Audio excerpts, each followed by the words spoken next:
Tizan Gâteau-Canette. Tizan habite sur une île très belle, l'île Maurice.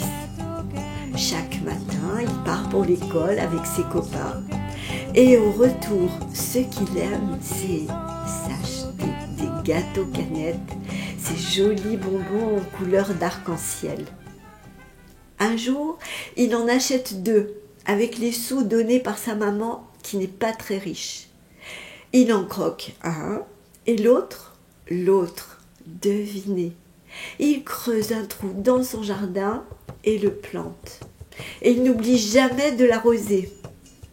Et voilà qu'une pousse sort de terre, grandit, puis fleurit, attirant les papillons et les abeilles. La plante devient un arbre robuste. Puis bientôt des fruits apparaissent. Et ce sont des gâteaux-canettes, bien sûr. Tizan est le plus heureux des petits garçons de la terre. Il adore grimper dans son arbre, se régaler de gâteaux-canettes. Il en offre à tous les passants. Un jour, une drôle de voix monte jusqu'à lui. Tizan, tes gâteaux-canettes sont si appétissants. Tu veux bien m'en donner quelques-uns? C'était une vieille femme, vêtue d'une longue jupe, coiffée d'un fichu, et portant un panier ainsi qu'un grand sac. Tizan prit peur. Elle était vraiment étrange. Mais il répondit gentiment. « Bien sûr, je vous les envoie. » « Mes mains tremblent, je ne pourrai pas les attraper. Descends de l'arbre, s'il te plaît. »« Vous pourriez les cueillir dans votre grande jupe ?»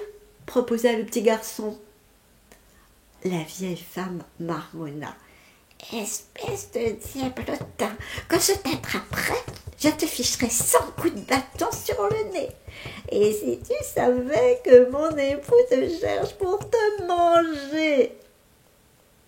Mais elle dit d'une voix plaintive. « Descends de l'arbre, mon garçon, donne-moi main propre, je t'en prie. » Or, Tizan avait peur, il ne se décidait pas à descendre. « Je vais dire à tes parents que tu m'as mal parlé et tu recevras une belle fessée. » Tizan sauta donc de l'arbre. Alors, la vieille, qui était une sorcière, vous l'aviez deviné, saisit l'enfant malgré ses cris et le jeta dans son grand sac qu'elle ferma avec une corde. Puis elle s'arrêta à la boutique pour acheter un bon masala, pour assaisonner Tizan, pardi. Mais pendant ce temps, le petit garçon parvint à s'échapper. Et vite, il ramassa des pierres, des bouteilles vides, toutes sortes de vieilles choses, et il en remplit le sac. La sorcière sortit de la boutique et reprit son sac, en rêvant au bon curry qu'elle allait déguster le soir avec son mari. Arrivée chez elle, elle coupa du bois, alluma le feu, sortit la marmite, l'huile, les épices. Mais, quelle surprise lorsqu'elle ouvrit le sac! Vous imaginez sa vilaine tête? Soudain, elle pensa à la grosse colère de son mari quand il rentrerait à la maison et trouverait la marmite vide. Alors, elle s'enfuit à toutes jambes. On raconte même qu'elle a quitté la belle île Maurice. Mais ça, il faut peut-être y aller pour vérifier. 10 ans, 10